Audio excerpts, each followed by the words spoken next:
I'm going to show you two examples of prompts that I gave it.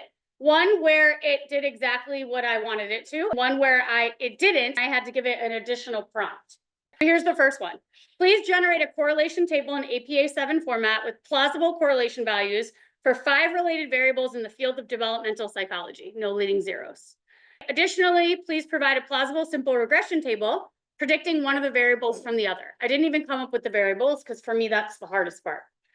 The regression table should have the following elements: B, where, 95% confidence interval for B, T-stat, degrees of freedom, p-value, beta, r-squared for the model. Couple final notes. Please run it uncentered, round all values in the regression table to 2, write me a short prompt for the research study. Cool. I tend to talk to it. It's a human. I use the word police. It probably doesn't need police, but I tend to talk to it. Here's what I got. Title: The role of parental involvement in children's academic achievement and self-regulation. This study explores how parental involvement, self-regulation, peer relationships, academic motivation, blah, blah, blah, blah. I got a pretty nice looking table. I got a pretty nice looking simple regression. I checked my T-stat, it's correct. I made sure, here's what I made sure. I made sure that my T was, I made sure that my beta, when squared, equaled what? My R squared, my variance explained. To go. Here's my second one. Can you construct a made-up simple regression table with plausible values in which purpose predicts productivity? The table should have all the same things. All values should be rounded. It should include both the intercept and predictor, because this one did not include what? The intercept. It should include both the intercept and the model. I don't care what the values are, as long as they're plausible. I would the intercept to be that's not in the 1 to 10 range.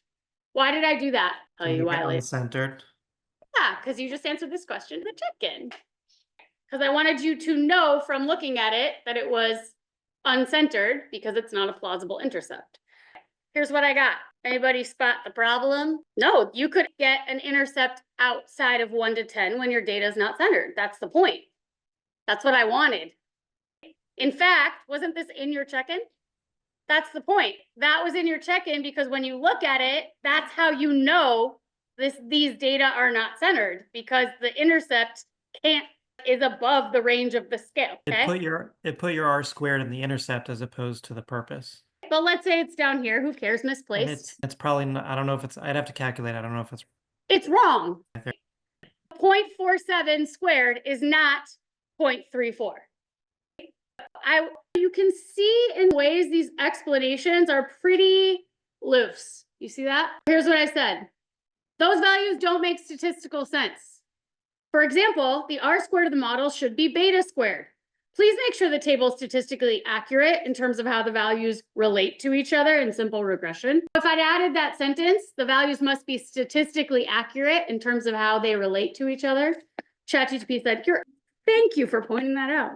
Here's a revised regression table with statistically consistent values for a simple regression model where purpose predicts productivity. Now, look at the explanations. It even shows me, it proved to me, hey, I did your T.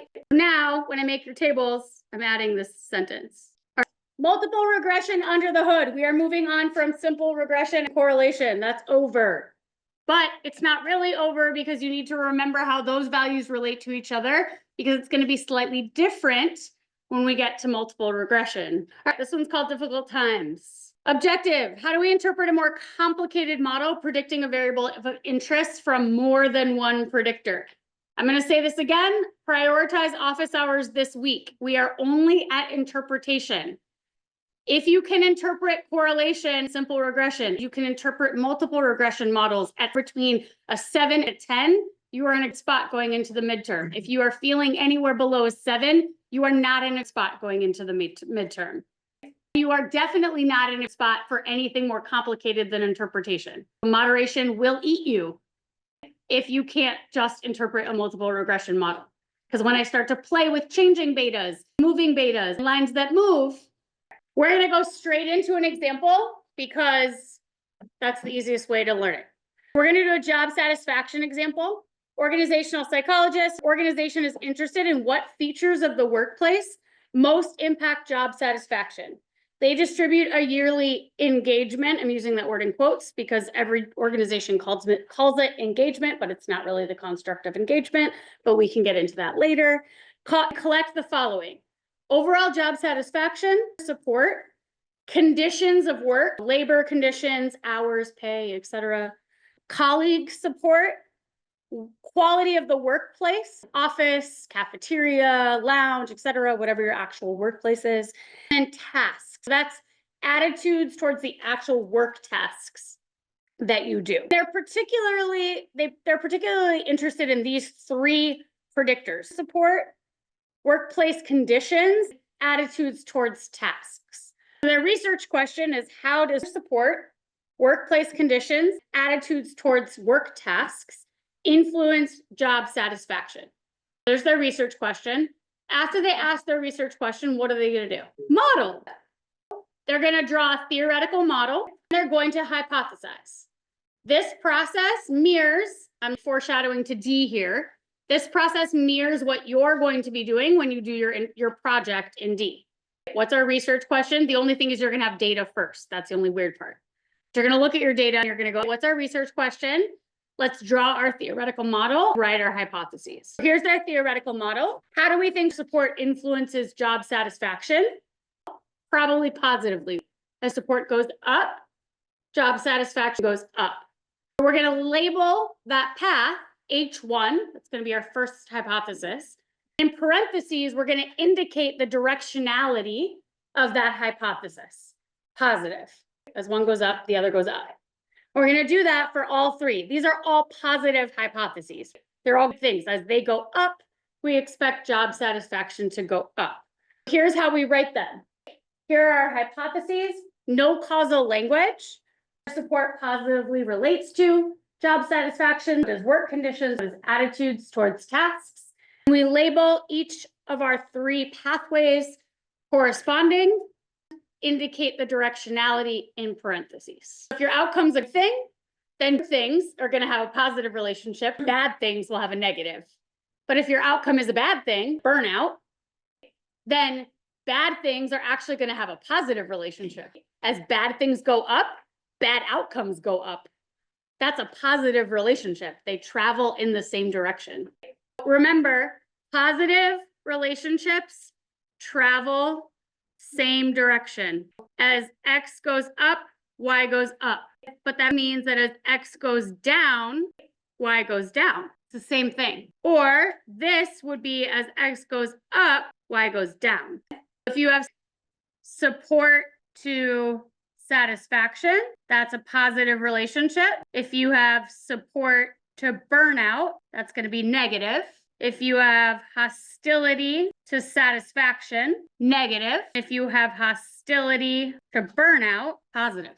Basically, if they share the same valence, hostility, burnout are both bad, then they're going to travel together. If they're opposite of each other, they're going to travel in opposite directions. The question was, when you set up your hypotheses, do they all need to be the same direction? No, not. You set up your model based on how you think your variables of interest contribute to your outcome. We're going to see cases where you have variables that are increasing your outcome that are decreasing. When we get to moderation, we're going to see some that are increasing and then moderators that are decreasing that relationship. Totally. Yeah, it's not going to be informed by directionality. It's going to be informed by the constructs that you choose, basically your answer to the research question. This slide is your theoretical answer to your research question. Yeah. We didn't have an outcome and a predictor. We just had two variables. They were both related to each other. Yeah, he's asking about before we had two variables, we modeled them that. That's because we weren't picking one as a predictor and one as an outcome. We were just modeling correlation. That's how you model covariance or correlation in a model. When we have a one-sided arrow, we're designating one variable a predictor, one variable an outcome. Cool. Other questions? Good. These are, you can always look at you for the last check. Here's our data. Here are our data. We have our histograms of all of our constructs. They're actually fairly normal looking. Our skew kurtosis values are all totally fine. We have interesting means ranges. They all go from 0 to 100. These were all measured on a pretty wide scale with pretty meaningful deviations. Spread, which is nice. We spread, especially with job satisfaction What do we notice though about job satisfaction? That's of note.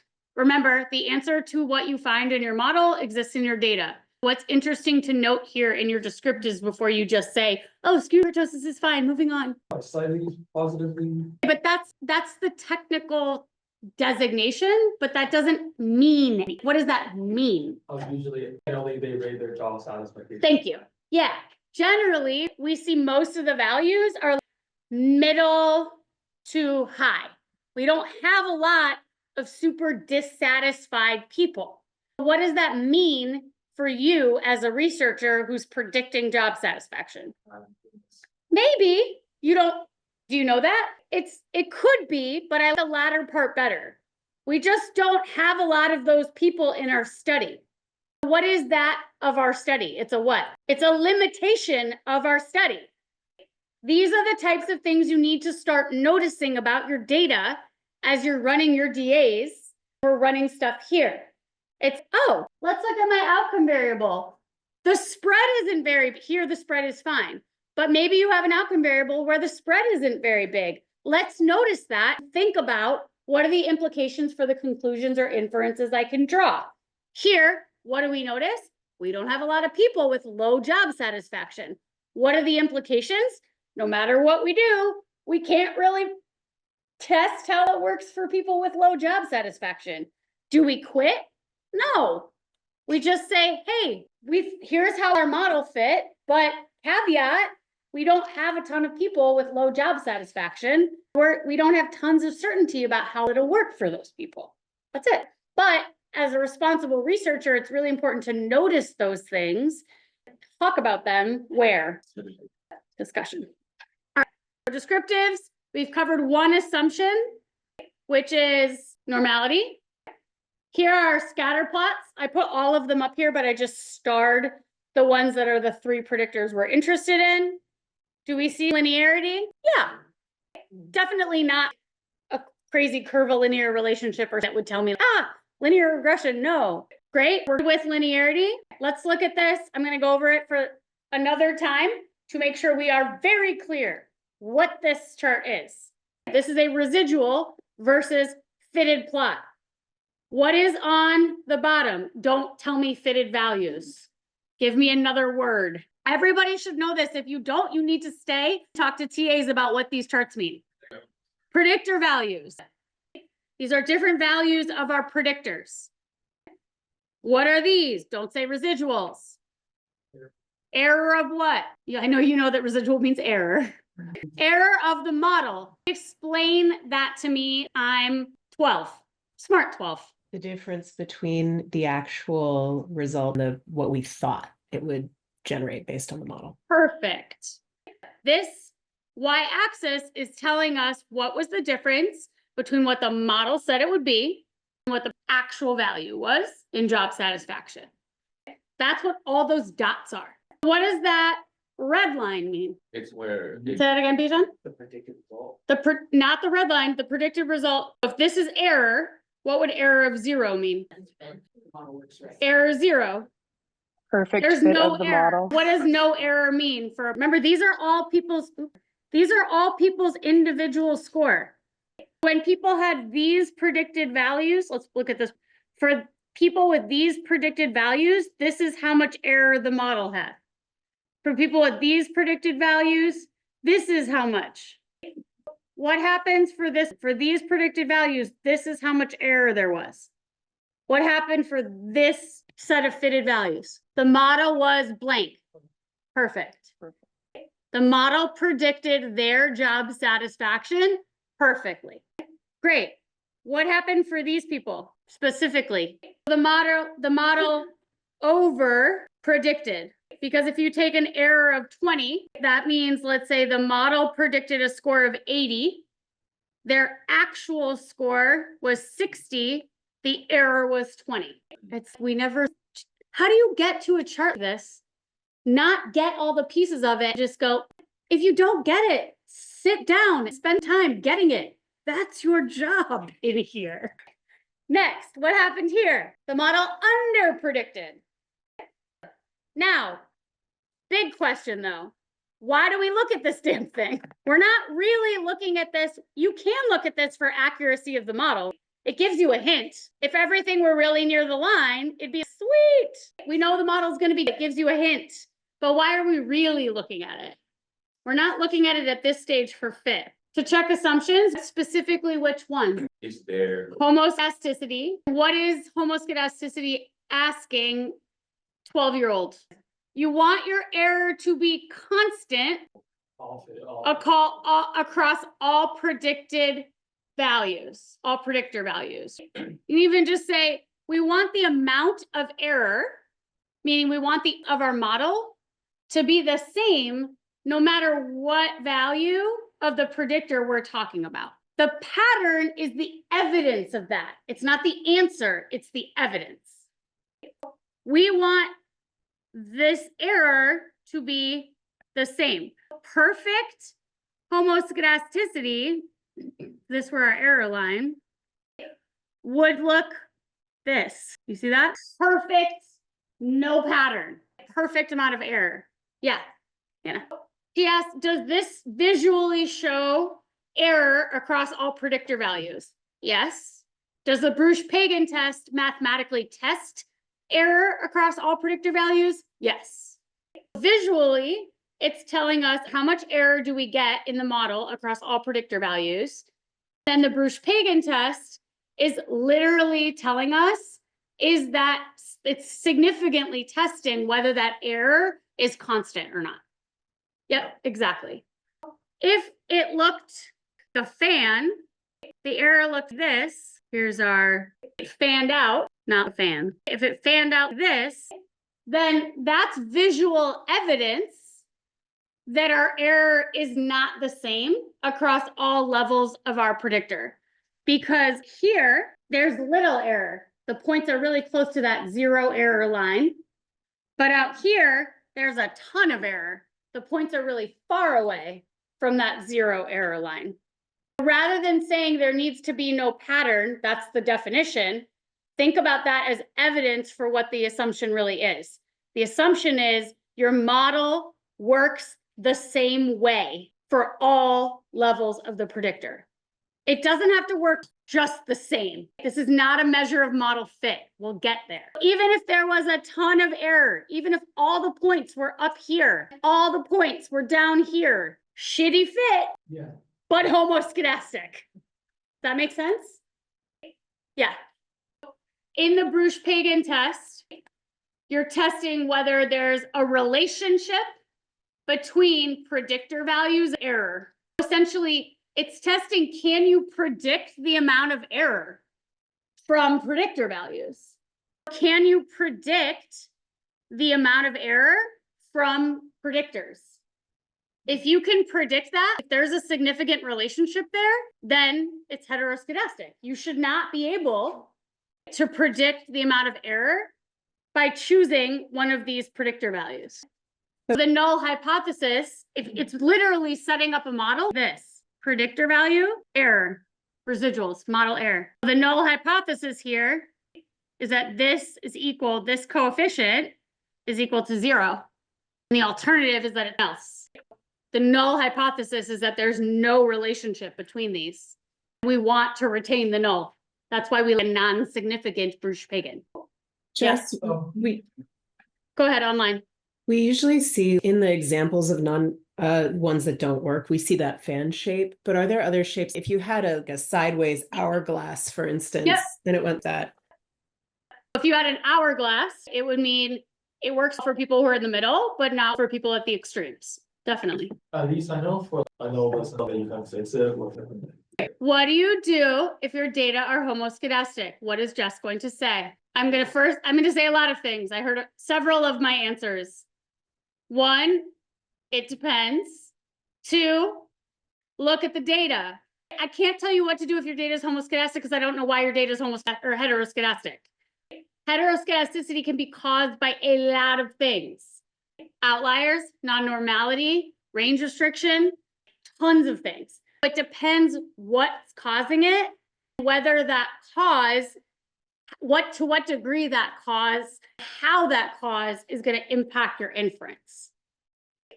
Depending on that, I might choose to keep going, talk at length in the discussion about the implications, the limitations of the inferences I can make, or I might be it. We got to collect more data, or I might be, we can't use regression, or example, just did this 2 days ago, used regression to do scale validation. Wanted to compare a new scale to see if it predicted above and beyond a similar construct. Guess what the problem was? It was way too related to the other construct, but I still thought that it predicted the unique. Problem is regular regression, as we're going to learn in a second, if things are too related, that can cause problems. What caused a problem? I was like, such much that I had to go, that I was like, regression's not going to work. I went and learned regression, did that instead. That worked fine. But that's not always the course of action that I'm going to run. It should be greater than point. Is it the cutoff is 0.05? Yeah. We're always just going to use a 0.05 cutoff in here. Yeah. Great. Do we feel better about this? All right. Correlation matrix is next. Again, I just highlighted for time. I highlighted in the 3 predictors that we're looking at. Support, here's our outcome. Support, workplace conditions, attitudes towards tasks. We have a positive, pretty meaningful correlation between each predictor, job satisfaction. These are R's. If we squared our R's, what would we get? Conceptually, we'd get the coefficient of determination, which would be what? The variance in our outcome explained by that predictor on its own, taking account the other predictors or not? Not. That's important. Ready for the new guy? Sean's like, nope. I think this is my favorite assumption. Yeah. A model this with whatever there's 5 predictors. Yep. And you found 4 of them were significant predictors, but 1 of them was not. Would it be worth the time, or is the practice of that to re-baseline the model, figure the non-predictor into your error curve? You're getting into where we're going to get to when we get to decision making around model building. Yeah, that your maybe is the answer to your question. Yes, the correlation table is a tool for helping you think about building models. But I said maybe is just because it is not significant on its own doesn't mean that it doesn't interact with other things to influence the outcome. That makes sense? Yeah, it does. Yeah. But that's why we don't do that decision making along with learning how to interpret, because it complicates it makes the brain explode. Yeah. Multicollinearity, a new assumption of multiple regression. What is it? First of all, multicollinearity is a very high correlation amongst predictor variables. Okay. Perfect. Just our other assumptions. There's no such thing as yes, multicollinear, no multicollinear. Multicollinear exists on a range from basically not at all, 0, no collinearity to perfectly collinear. Perfect multicollinearity would mean that one predictor could perfectly predict another. Let me give you an example. Weight in pounds, weight in kilograms. Those variables are perfectly multicollinear. You would never build a model predicting with weight in pounds, weight in kilograms in your model. That would be silly. We don't usually, I shouldn't say usually, we never usually run into the problem of perfectly collinear variables. But we do often run into the problem of variables that are collinear enough to mess with our model. Why do we care? Couple things. One, it artificially inflates the variance we explain. This predictor explains this much. Nope. You've inflated it by including 2 variables that are too related. Got there, Don. Sean, do you have your audio off? Yeah, I just turned it off. Oh. No, it's you. Oh. 1, it inflates your variance. 2, it reduces the precision of each of your coefficients. Remember, coefficients are those B's or betas. They tell us the relationship between each predictor and outcome. Bless you. We want to get those correct. When we have two predictors that are too collinear, those estimates become inflated off. They're not as accurate. How do we check? Yeah, go ahead. Toddler Y, you'll get there. I'll get there. It double counts. That's the short answer. It double counts variance. All right, because it's the same variance, basically. You're getting it from this, you're getting it from this, it's the same variance. All right, how do you check it? You check it just homoscedasticity. I was asking about stats, visual. There's two ways here to check. One, correlation table. Two, there are actual multicollinearity statistics. There are two of them, they go together.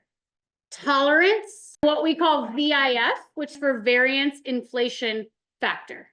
What I mean by they go together is they're literally complementary of each other. They're calculated from each other. If you know one, you know the other. Really knowing one is fine. Bless you. Here, this visual on the left, if black is your outcome, if this is your outcome, you have your two predictors. This model on the left is fine. You've got shared variance in the middle here, but they each have a decent amount of unique variance that they're contributing. Here, all of that variance is shared. You have a tiny bit of unique variance underneath on the side. Let's start with correlation. I'm going to give you a second to eyeball this. Any correlations that seem, let's call it concerningly high. Hold on. Colleague, people- supervisor? Colleague, anything in 0.6 in that range? That's the only one there. 0.6. Am I looking at 0.6 when I look at this correlation table and going, oh my gosh, we have a collinearity problem? No. When I'm going, oh my gosh, we have a collinearity problem, it's 0.7-ish, 0.75 above. Does it mean I'm definitely going to have a collinearity problem when it's 0.75? No. It's just my little antenna. Make sure I check my collinearity stats. But when I look at 0.6, my little antenna are going, if I got collinearity issues, then I wouldn't be surprised. Again, answers in the data. I want us to just remember this. But I'll be really honest. If I saw 0.6, I'd be like, oh, 0.6. That makes sense. Supportive environment, supervisor support, colleague support, it's both high. Not a shocker to me. Moving on. I have a quick question. Yeah. Is that what you would note in discussion? We're not, you don't even know you've run the model yet. But if you find a correlation, but it's not quite multicollinear, but it's close. There's no such thing. There's no threshold for collinearity. Oh. Because why? Why do we care about collinearity? Because it's going to impact the model. We're going to look at our collinearity stats.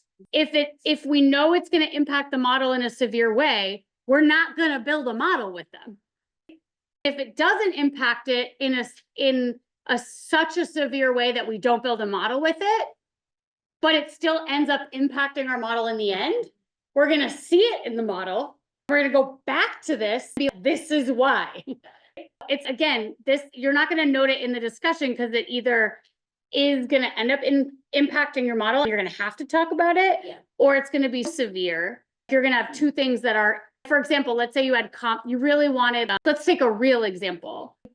No, those aren't related enough. What's another measure of similar to? Happiness. Yeah. Let's say you built a model with happiness. There are plenty of people who'd be like, those are not the same thing. Fine. But it's not up to you how people interpret the items in those scales. It is completely plausible that people interpret those items similarly. You end up with a correlation that's 0.8. When you look at the tolerance VIF, which we haven't gotten to yet, I can tell already from those collinearity stats that I can't run a model with those two things together. Then you make a decision. I'm going to pick one. I can't run it together. I already know it's severe, that it's going to be a problem. Or I have to run them together. I'm not going to go with regression. I'm going to do else. Yeah. Let's actually figure out how do we, again, there's no such thing as collinear, not collinear, but let's figure out what does severe collinearity look such that we would want to interrupt on the front end. That's a way of thinking about it. Collinearity always exists to a degree. The question is, when is it extreme enough that it's going to stop you on the front end before you specify your model from including both variables? Here's how we measure it. We saw the correlation table. That's never going to stop us we're always gonna look at the inflate, and maybe if it was 0.99, but then you got a bigger problem. Here's our model, job satisfaction equals conditions of tasks. Does multicollinearity care at all about the outcome? No. Multicollinearity is concerned with correlations amongst the predictors.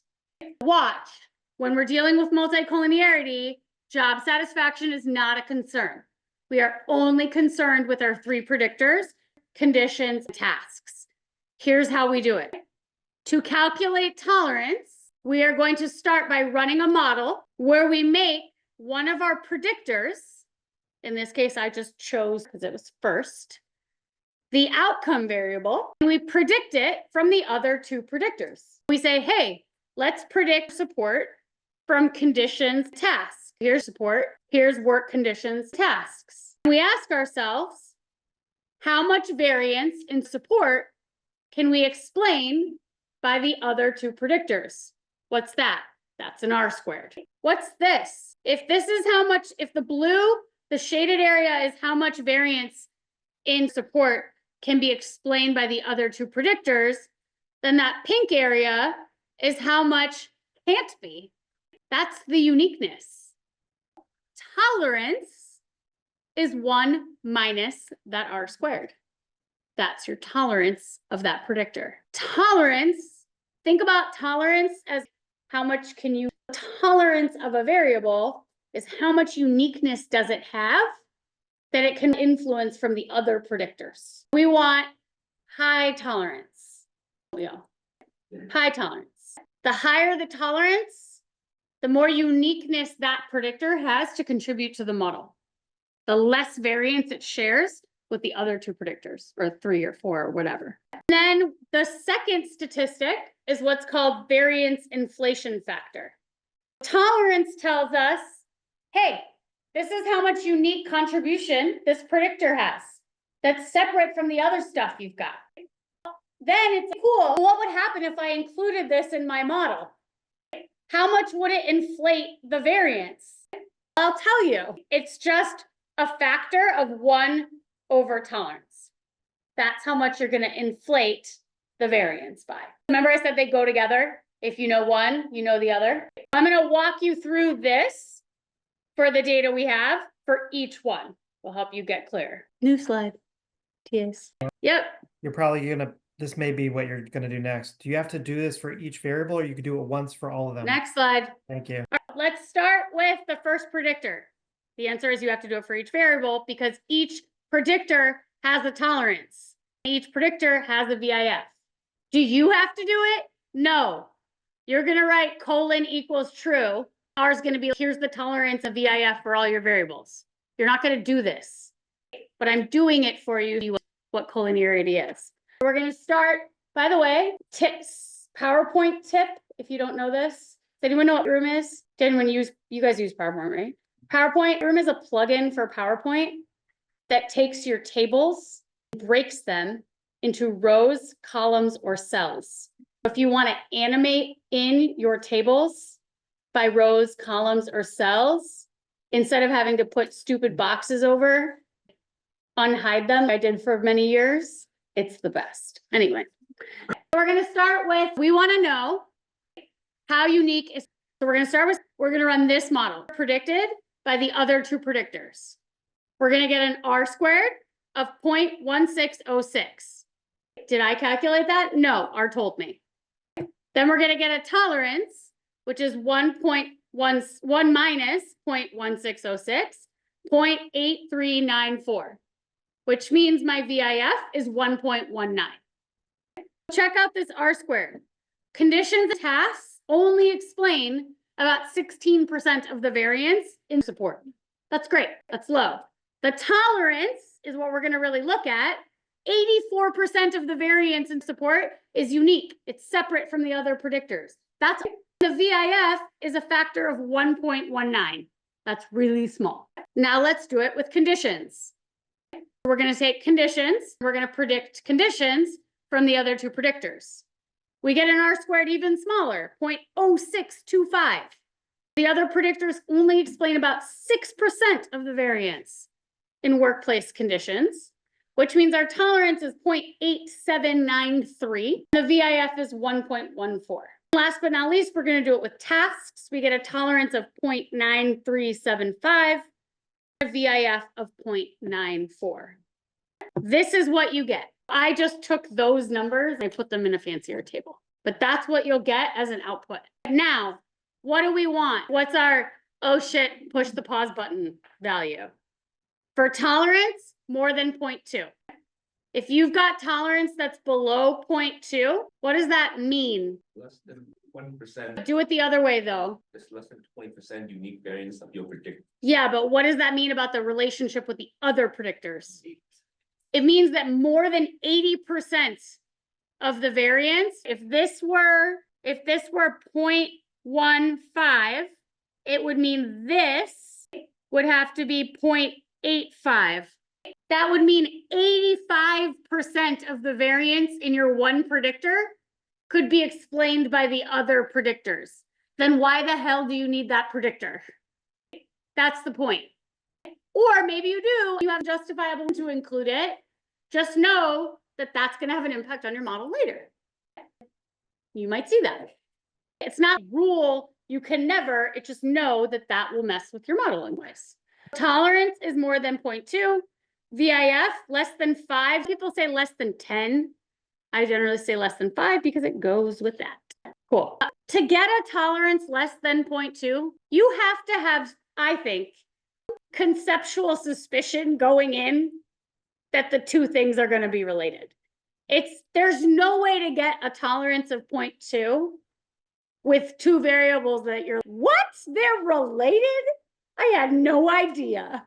They're going to be things that you're happiness. I really hope you're not too collinear. Shit, you are. That's how that 0.2 is going to come up. I'm swearing a lot today. I'm really. Got it with collinearity? When we say correlation, we just mean how much are two variables related. Collinearity is another way to say variables being too related. Yes, correlation, regression. Remember that correlation is the fuel of regression. Anytime we're running a regression model, it's using correlation under the hood. Yes, multicollinearity is essentially saying variables being too highly correlated to each other. That's why we look at the correlation table as a clue for multicollinearity being an issue. Second thing is M asked why. Let's just think big picture why on a really simple example. Let's say you have X predicting Y, you throw in Z. Now you have X, Z predicting Y. This isn't a mathematical explanation, it's a logic explanation. You have X, Z predicting Y. The problem though is that X and Z are really related. The issue becomes when X moves, Y moves. But with Z, the problem becomes you can't the effect of X because every time X moves is Z in the exact same way. How does the model tell? Is it X impacting Y or is it Z impacting Y? Who knows? That's why I don't know, they both did. Let's inflate that variance. They both did it. Let's both give them both credit. But actually they're just moving each other in the same exact way. That's what's moving Y. That's the logical explanation. We have assumptions, normality, homoscedasticity, linearity. Those are the three that apply to simple regression. When you're talking about multiple regression, we add in multicollinearity. Am I missing anything? I don't think so. Cool. Now we can specify our model. We've already specified our model in a couple of ways. We've written our hypotheses. We can write it as an equation. There are lots of flavors of our equation, from the most mathematical to the math light or more conceptual. I could look at this. Job satisfaction equals support plus work conditions plus tasks plus error. We're not usually going to write it this because what are we trying to do? We're trying to estimate parameters. What's the problem with this version? It has no parameters in it. What is the other word for parameters? Coefficients or regression coefficients. We could write it this. JS equals B sub 0 or B naught plus B1 support plus B2 working conditions plus B3 tasks plus error.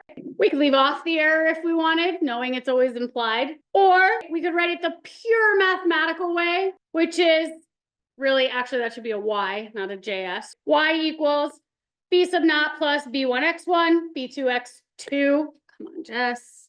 Where'd my pencil go? b3x3 plus error. It's really, between these two, it's really up to you. If you're who gets lost in what were the variables again, you might want to stick to abbreviations of the variable. If you're x's, fine, use the x's, I don't care. But the coefficients are non-negotiable. Cool, because that's what we're trying to do.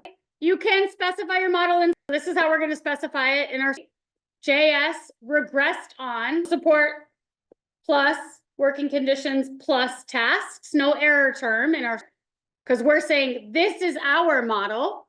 The E isn't in our model. That's the part of our model. That's the job. That's the variance in job satisfaction our model can't predict. Or our diagram. There's our model. All right, now we're going to look at our fit table. We're going to look at our coefficient table. This is exactly what we did in simple regression, but the interpretation is going to change a little bit. Here's our model fit table. It looks exactly like our simple regression model fit table with one addition. You notice what it is? Adjusted R squared. That's new. All right, first thing, R, big R, not little r. Big R is still the multiple correlation coefficient. Remember, that's getting one R for the correlation between your outcome, all the predictors. Right? In a simple regression, that was interpretable because it was the same as what? The little r. If you have one outcome, one predictor, then the correlation between those two is just the correlation between those two. It's the same as little r. If you have one outcome, three predictors, you produce one correlation coefficient. I don't know what the hell that means. They're related. I can see that. It's not zero, but it's not really an interpretable value in multiple regression. We don't report it. It's not very helpful. That's it, the end. Cool? All right. What's the money value? What's the one you really care about? Yeah, R squared. By the way, it's called the coefficient of determination. You don't have to call it that. Nobody calls it that. Everybody just calls it R squared. You say R squared to anybody who knows anything about stats, they're like, gotcha. You can just call it R squared. R squared is the variance in your outcome explained by your model. This is the thing you care about the most. We want to explain as much variance in our outcomes out there in the population as we can. This is how we decide ultimately whether models are better or worse than other models. If we have one model that explains 10% of the variance in satisfaction, one that explains 50, you better believe I'm going with the one that explains 50. This is where my eyes go first, always, when I output a model. Then you have the adjusted R squared. This is reported often, more often than not, it's not reported. This is the outcome in the variance in your outcome explained by your model. The only difference is that it's slightly adjusted based on the number of predictors you have, how they are. It's kind of, I don't know what I would call it, adjusted. It's like the best one I could come up with. Basically, the idea is when you put more things in your model, you're gonna explain a little bit more variance. But you don't want to just add more and more predictors explaining more and more variance because we care about what's called parsimony, which is simplicity. That's a word to write down, parsimony. That's not just a word, that's an actual stats word. It means simplicity in models. Basically, what this does is it says, I'm going to look at the value of each predictor, whether each predictor is significant, how many you threw in your model. I'm going to adjust your R squared based on that. It's kind of interesting to me that we don't report adjusted R squareds rather than R squareds, but we don't. We report R squareds. Yeah. You would not want them to be very different. That's true. I think, you know why I think we probably, that's actually, that jogs, I think, why we don't. If they were very different, what it would mean is that you have a bunch of junk in your model. If you have a bunch of junk in your model, you are going to re-specify your model anyway. You are going to mess with your models until you have that looks fairly similar anyway. There's always going to be a degree of noise. I think people report the R-squared because it's, hey, overall, this is how much variance we explained. Yeah, that's a great question. Which one's going to be bigger? R-squared or adjusted R-squared? R-squared. Always. R-squared will always be bigger. And the last thing in here is the same thing we saw in the simple regression, which is it's testing the hypothesis that your model is significantly better, i.e. it explains more variance than a model with no predictors. Almost never going to be not significant. What else is going to tell you this model sucks if this happens to be not significant? If this p-value, if this were 1.2, this p-value were 0.157, where did I tell you my eyes go first? R-squared, what would your R-squared be? Really low. It'd be 0.05. It'd be even lower than that, probably. You didn't explain variance in your outcome. You explained little variance that a model with nothing is just as. That's why we don't really look at the F. That's why in regression tables, you often see people skipping the reporting of the F, just including the R-squared. Because an R-squared of 0.43 tells me that my F was significant. I don't need it. They're intricately linked. You can't divorce those two. With fit, important, what's the one distinction that we see here from a simple regression table? The R, that's the new addition, but the interpretation difference is the big R. The big R here is not equal to little r because we're talking about the outcome, the correlation between the outcome, all the predictors, versus in a simple regression, we were just talking about the correlation between the outcome and the predictor, which is just an R. That's one thing I want you to pay attention to now that we're going to move to the next one, which gets more complicated, is how do my interpretations differ when I move from simple to multiple? Come on. There we go. Ready? Coefficients. Let's start with regression coefficient. I centered this, by the way.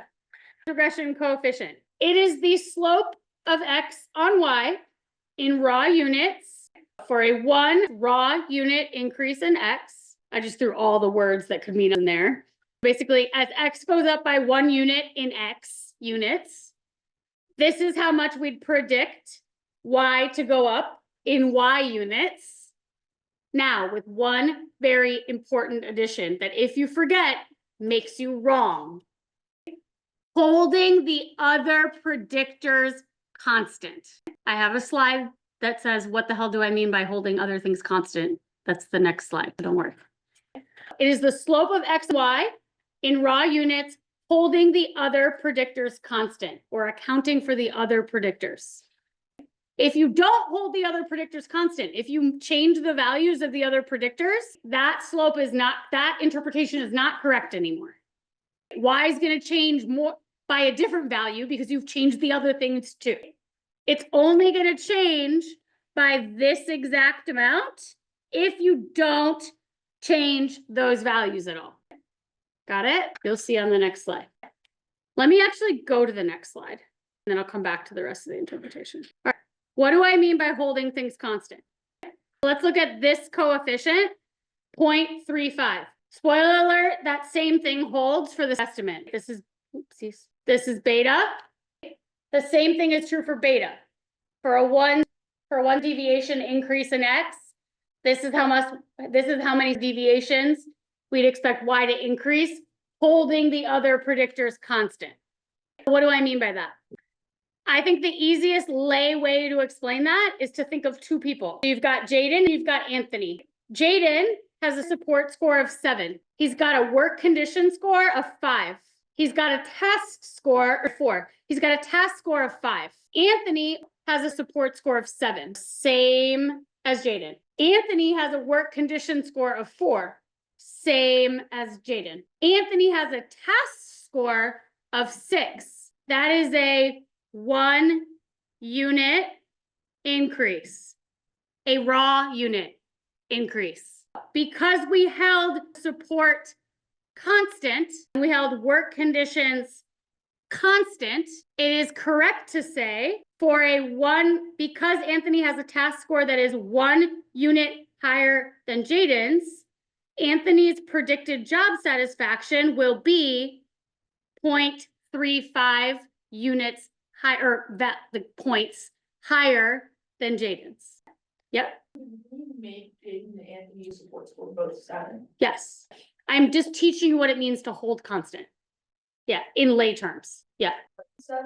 No, you don't do this. Yeah. I don't. So like, what determines what like 7 is? Like, is that?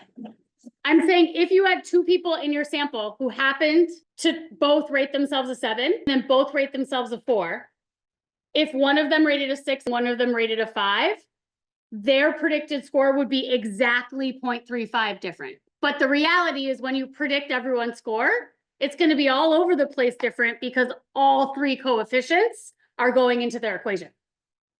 When we're interpreting, I'm just saying when we interpret an equation, that not everybody who has, if you have a task score of 3, Ray has a task score of 4, then I can't say, oh, Ray's predicted job satisfaction is going to be 0.35 higher than yours. I can't interpret it that way, is because your conditions could be totally different. Then you're not going to be 0.35 apart from each other. You could be all over the place apart from each other. You'll only be 0.35 apart from each other if support and work conditions are constant, meaning the same. But only plays a role when you're interpreting that regression coefficient. Does that make sense? Other questions about this concept? Yeah, this is important to get. Conceptually, can we ask, this coefficient mean this increase, why the other 2 does not change? Yes, 100%. That's what held constant, by the way, held constant.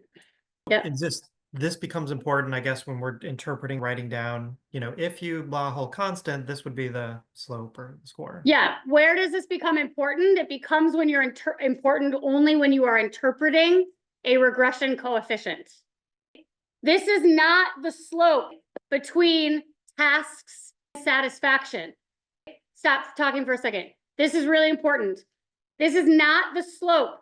If I draw this 0.31, which is yay, it is misleading to say that's the slope between tasks and job satisfaction. If I ran a simple regression, that would not be the slope. That's only the relationship when we consider support workplace conditions. The story has all 3.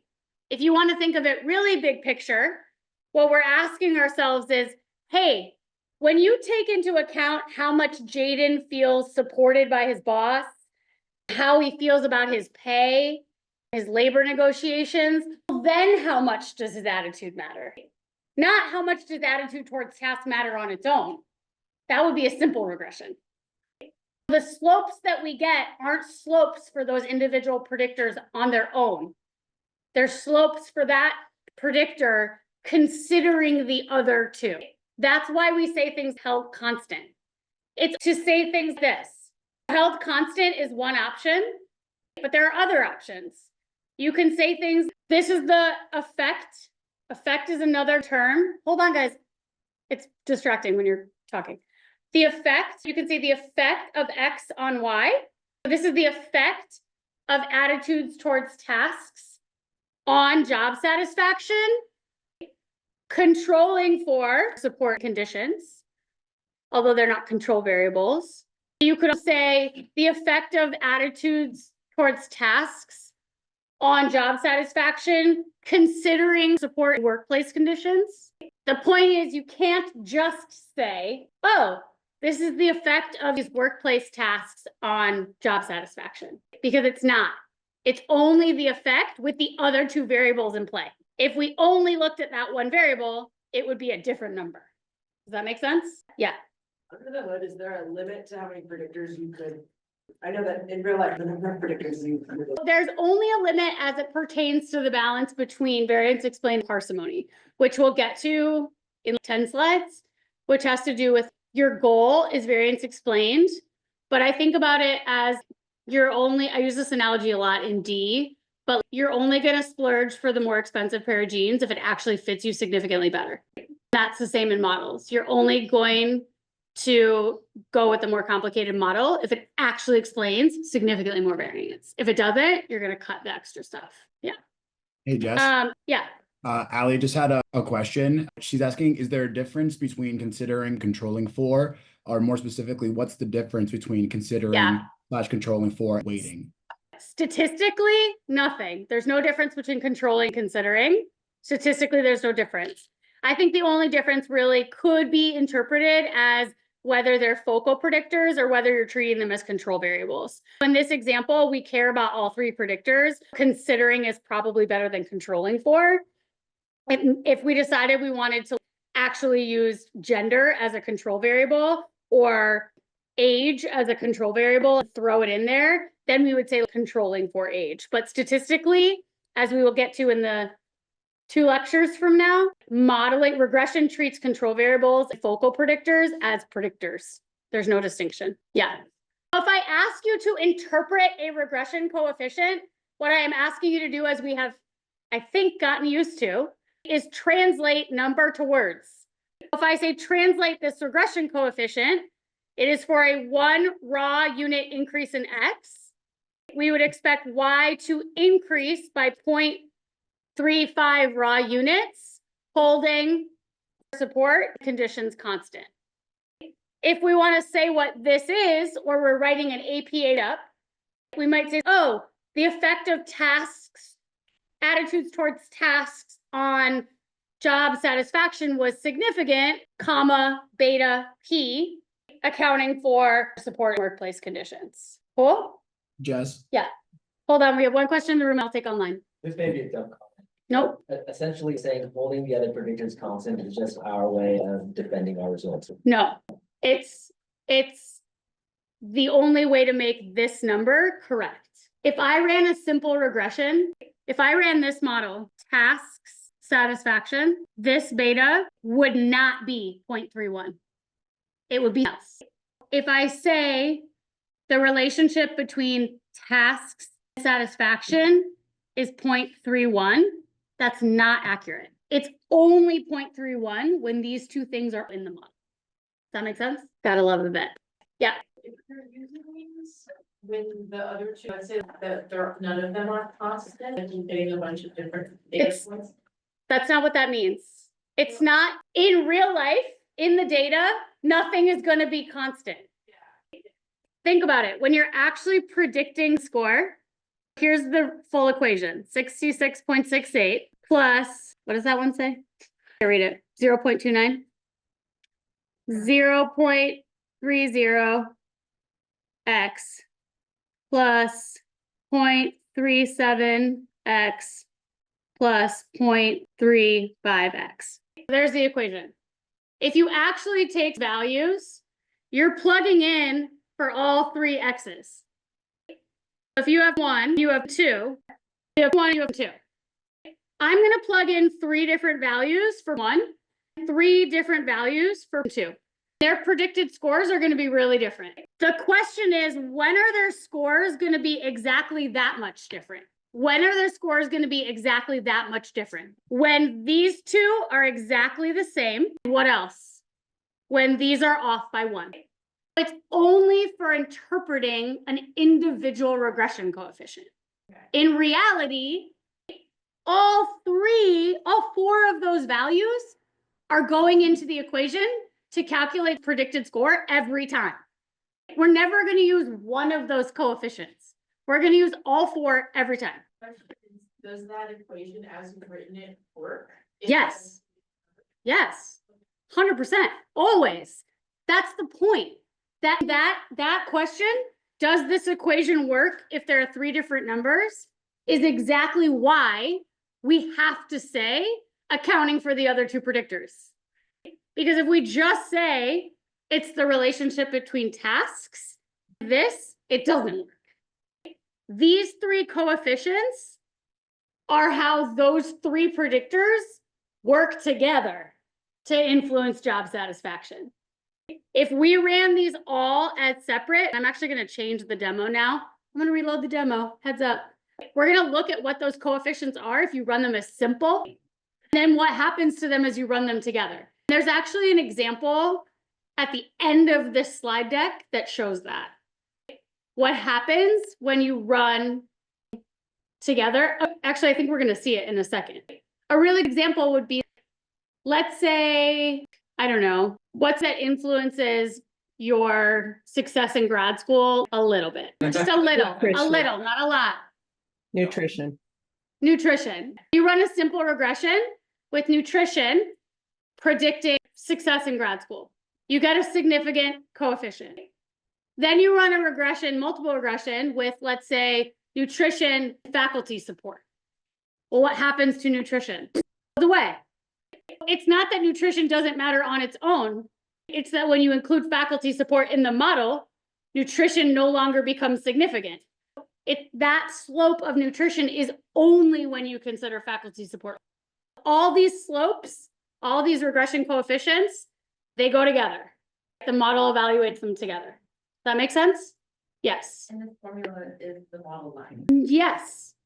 Yes. Which you can't graph visually. I can't give you that equation and say graph that, Emily. But why is it helpful to have the individual ones? Well, it's helpful to have the individual ones because you have the betas, which you can sketch. You can sketch these. You can sketch 0.31 because it's from 0 to 1, the correlation. That's a positive, mediocre slope. Let's finish this table and then we'll call it for today. I'm gonna get rid of this stuff. We've got, I want to get rid of that too. We've got regression coefficient, we've got error. That's how off that regression coefficient is, as in how variable. This is the rule for everybody, but it's not going to fit everybody perfectly. This is going to tell you more error, less perfect fit for that particular rule, not the model, the rule, the slope. Then we have a confidence interval around that coefficient. We have a t-stat that tells us whether that's a significant predictor of job satisfaction or not. And then we have beta, which is our estimate. Our regular estimate is B, beta is our estimate.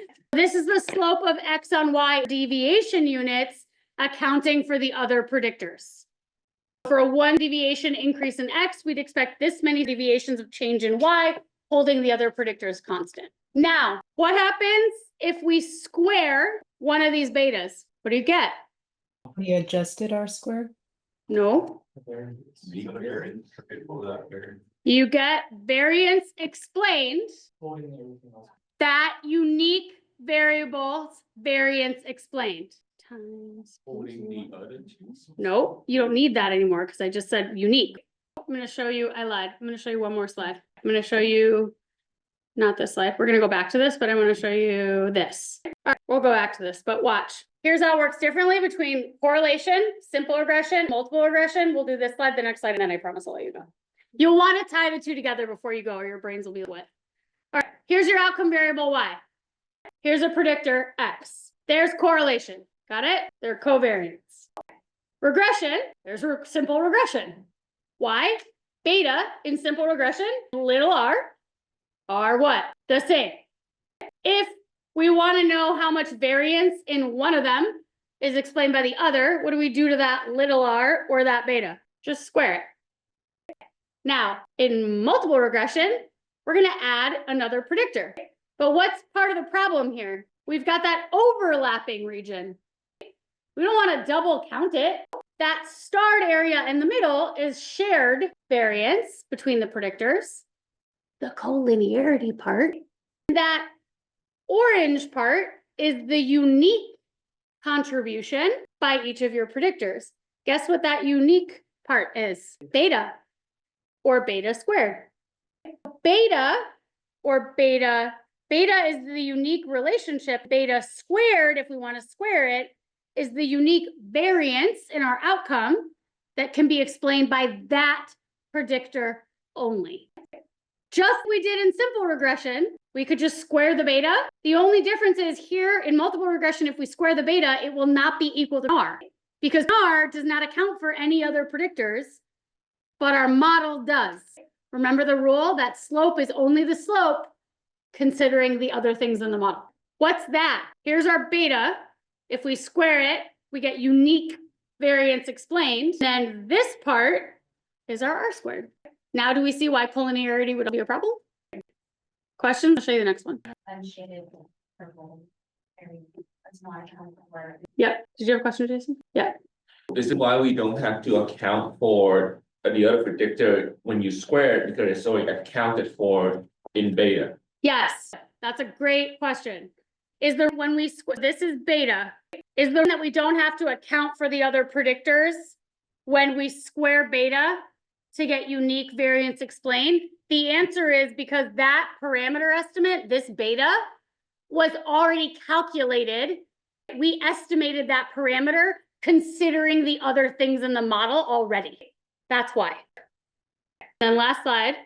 Here's job satisfaction with support work conditions tasks. Here's job satisfaction. We've got task attitudes, support, and workplace conditions. They share overlap. That overlap shows up where? It matters. Why? Why do those starred areas still matter? It's still explaining variance in job satisfaction. Our goal is explaining as much of the green circle as we possibly can. That's the goal of stats. But it's not unique to any one predictor. Where does it not show up? It does not show up in betas. It shows up in R squared. The beta of task attitude is 0.35. That we could draw that. That's the unique relationship between task attitudes. It would look yay-ish. Job satisfaction while accounting for support and workplace conditions. If we wanted to know how much variance in job satisfaction was uniquely explained by task attitudes, considering support and workplace conditions, we just square that beta. We get 10%. Same thing with support and workplace conditions. What else can we do now that we're looking just at betas? What else do you know by looking at this? You know, it's really important if you're this organization. Workplace condition matters. Workplace condition matters the most. Why can we do that? Because they're all the same units. That's why we don't care about Bs. That's why we care about betas. Because we can say, hey, workplace conditions explains the most variance in job satisfaction relative to its other two things. If I only have the funds to prioritize one thing, that's where I'm going. Now, to help you bridge that simple multiple, if I were to run a simple regression, simple, with task attitudes predicting job satisfaction, it would include this. But what else would it include? This. You see that? If I just ran a simple regression, not accounting for the other two variables, task attitudes would look, it had a much stronger relationship. In fact, it did. It wasn't the correlation 0.4. Betas are usually going to be smaller because once we introduce other predictors that are related, not all of that relationship is unique. That beta is usually going to go down. Holding task attitude support constant. This is exactly how you would write it. I wrote this. You could put it in a write-up. Holding task attitude support constant, or you could just say, considering support task attitudes, there's a positive relationship between workplace conditions and job satisfaction. Beta P, workplace conditions uniquely explains 14% of the variance in job satisfaction. And then here, this whole thing is your what? R squared. R squared equals 0.43. 43% of the variance in job satisfaction can be explained by our model or can be explained by the linear combination of support, workplace conditions, attitudes towards tasks. I'll take questions and then we'll wrap. M. Conceptually, would it be correct that the shared variance is the difference between the R squared, then if you added all the beta squared, it's 30% is it individually, 43, so you'd say that 13% is that shared variance. Would that be accurate? Yeah, I've never calculated that in my life, but yes. The little blue area where the star is said that's included with a simple regression. Is that little piece being included? Does that have to do with why little r and the beta are the same? Are or aren't? Yes, Okay. that's exactly. If you think about if I were to draw this as a simple regression, oopsies, not what I wanted to do. If I were to draw this as a simple regression, I would have job satisfaction. I would have task attitude. Where they co-vary would be little r, but it would be beta. Then if that's true, then r squared would equal beta squared.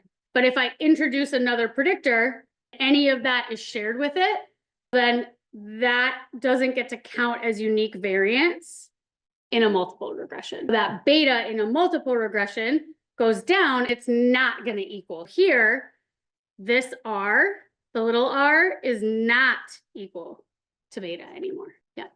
Why in the write-up is beta 0.21? Why do you think? Because I made a mistake. Okay. Yeah, yeah. There, little larger. Is it? I think it's actually is 0.31. No, it's 0.31. Tasks is 0.31. It's because this is 0.31. These values are wrong. Yeah, tasks is 0.31. This should be 0.3. Yeah, yeah. Hypothetically, would I be assuming that there were two predictors which had no overlapping variable? Oh, yeah. where simple regression, multiple regression beta Mhm. would be the same? Yeah, good question. Yeah. Did everyone catch that? If you had I'm just doing this one again because then I have blank space. If you had an outcome, you had a simple regression, here's R beta, and then you added a second predictor, but that second predictor shared no variance with your first predictor, then in that case, your R beta would be the same. It would stay the same. It's only when it shares covariance with another predictor that will happen, which usually 8 times out of 10, it will, because you're generally contextually sharing things that are in the same domain. Even if it's just a little bit, it's usually, but you're, yeah, it's conceptually spot on. Yeah. Fair to say then that your total model error is that unshaded fraction is 1 minus r squared. 100%.